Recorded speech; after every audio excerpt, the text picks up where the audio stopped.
Well, good morning. And for those of you who haven't been here to see Travels with Trigger here, I'm John, this is Carol, and we travel around the country about 3 times a year. We'll take about a month and go somewhere. And anyway, today, if you watched the last one, we were at Lake Sinclair in Georgia.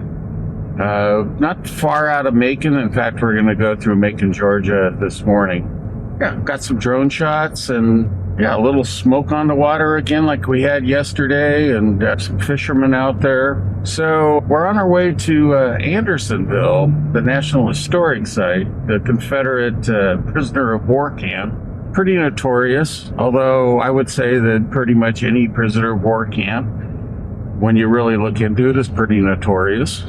So, anyway, we're going to do that, and we'll have a few other stops along the way. So, join us.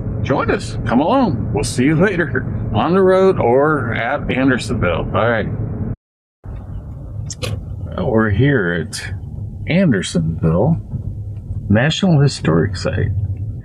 Apparently, when this was opened in 1864, it was called Camp Sumter. After the county. After the county here. It was formed because, well, we'll talk about that later. We'll talk about this stuff later. Okay, we're going to go up here to the museum first, and then we'll go out to the prison area.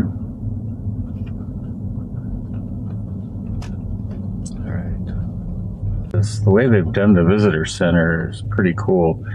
And it's the National Prisoner of War Museum, so I'm not sure it's specifically Andersonville. This particular visitor center is included in a group of areas that is designated as National POW Museums.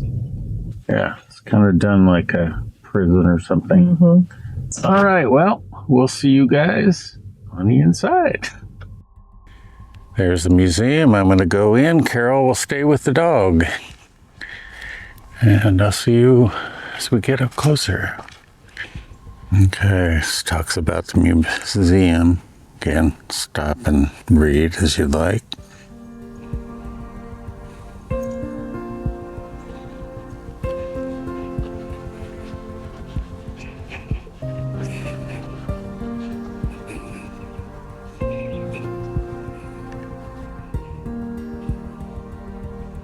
Welcome to the National Prisoner of War Museum. We've got 3 main points of interest here. We've got the museum itself, which kind of takes you through an historical interpretation of what it's like to be a prisoner of war, what it's like to be captured, what the lifestyle is like while being a prisoner of war, what the families go through, and then finally what it's like to be liberated and then repatriated back. That is right through the hallway there. And then to the right, if you just follow that pathway around, that takes you to all the parts that you want to see in the museum. In the middle aisle, we have some temporary exhibits about the Korean War. Once in a while, we pull out some of the rare artifacts and we do a temporary exhibit. You can take a look at those. And on the outside, we specifically talk about the Andersonville history and those pictures on the outside. Okay. The most prominent point is just beyond the commemorative courtyard right there. That's the notorious Andersonville prison site, which where was 12,920 Union soldiers died out there.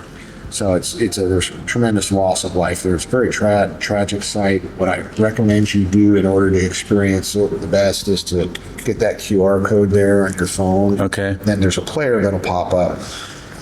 Play that narrative while you're going around the site. And if at any point you want to stop, take a closer look at anything there, just do so. Look around to your heart's content, then come back in, and when you come back in the car, start the player up again. Okay, great. And you can also go to the cemetery. All right, yeah. Looking forward to it. Thanks. Yep. That was great. All right. October 10th, 1864. So there was a total of 45,000 prisoners of war apparently went through Andersonville. And of those 45,000, 13,000 died. So close to a third. With the prison having only been opened for 14 months, it's nearly 1,000 prisoners a month.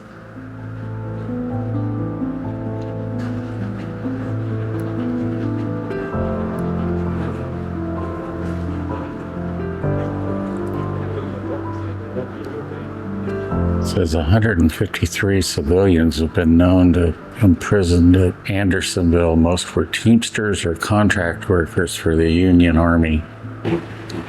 So apparently, Clara Barton, I'm sorry, and this other prisoner were able to keep records, and between his records that he made copies of, I guess he did it for the Confederates, and then whatever records they could find from the Confederates, they were able to identify of the 12,900 and some odd soldiers that died, all but about 430, I think it was.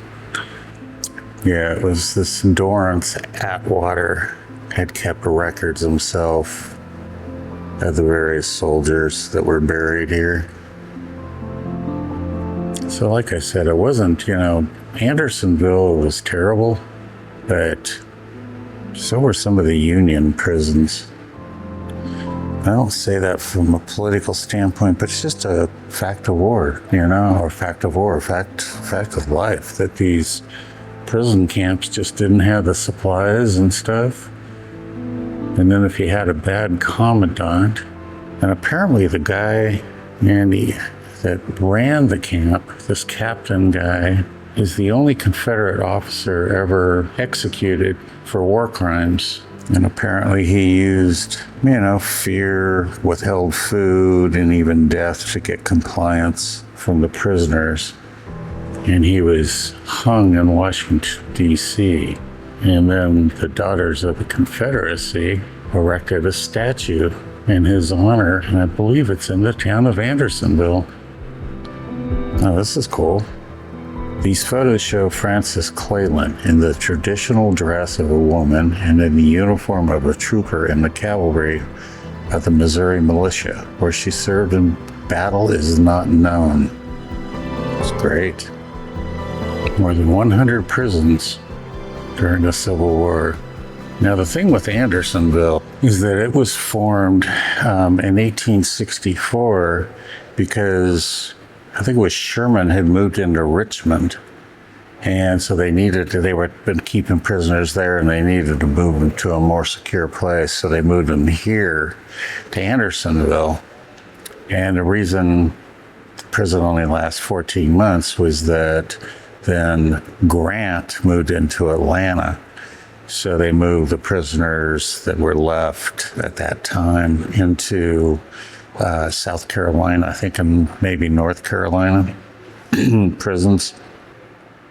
Yeah, and so the prison here actually got up to 33,000 prisoners at one time. That was the largest. Like I said, 45,000 went through here, almost 13,000 died.